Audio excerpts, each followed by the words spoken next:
Bismillahirrahmanirrahim. Assalamualaikum warahmatullahi wabarakatuh.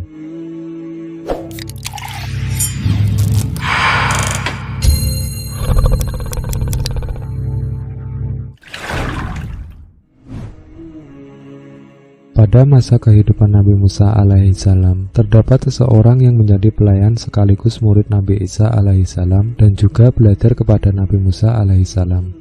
Hal ini sebagaimana dikisahkan oleh Ibnu Al-Jauzi dalam kitabnya Uyun Al-Hikayat min Qasas Asy-Syalihin wa Nazir As-Zahidin. Murid Nabi Musa alaihissalam tersebut meminta izin untuk pulang ke kampung halamannya selama beberapa waktu. Ia bilang akan kembali lagi pada suatu hari nanti.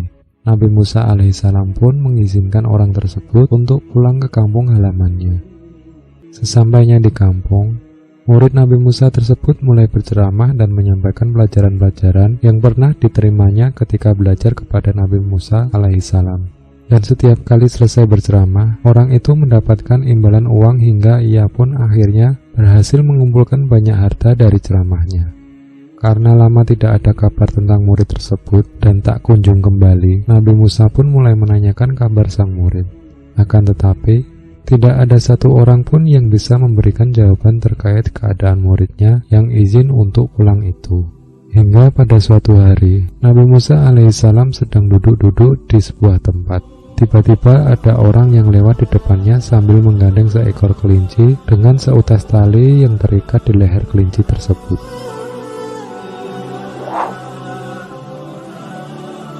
Nabi Musa yang melihat orang tersebut lalu bertanya, "Wahai hamba Allah, dari mana engkau?"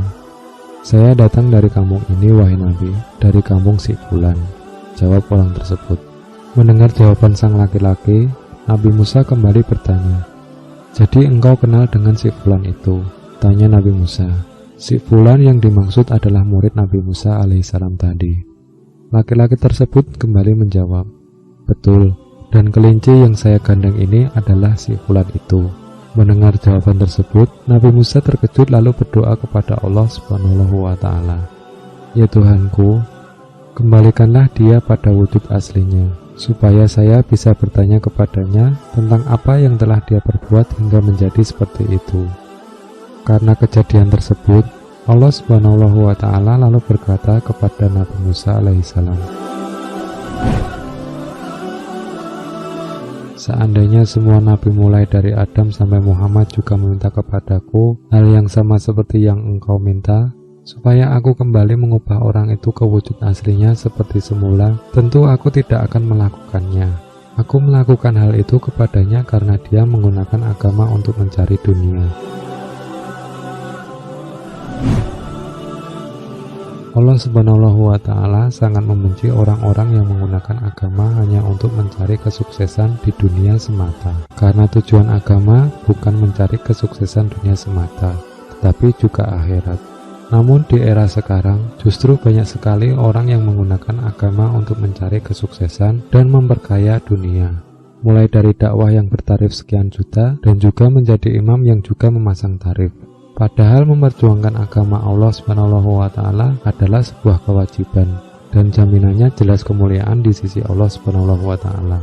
Akan tetapi, banyak manusia sekarang menjadikan agama sebagai sumber penghasilan untuk memperkaya urusan dunia, bukan menjadikannya agama untuk bekal hidup di dunia dan di akhirat. Sudah selayaknya kita bertobat dari hal-hal yang menjadikan agama untuk kepentingan dunia semata, baik itu untuk kepentingan politik ataupun yang lainnya. Agama adalah sesuatu yang sangat sakral, tidak selayaknya dijadikan alat untuk kepentingan dunia yang sifatnya sesaat dan tidak kekal. Apalagi menjadikan agama sebagai alat untuk melegitimasi kelompok sendiri dengan tujuan mencari keuntungan dunia. Sungguh, orang-orang yang mencari dunia dengan agama akan mendapat balasan dari Allah Subhanahu wa Ta'ala. Sebagaimana yang terjadi pada murid Nabi Musa alaihissalam yang diazab menjadi kelinci karena mencari dunia dengan menggunakan agama. Wallahu a'lam bishawab. Wassalamualaikum warahmatullahi wabarakatuh.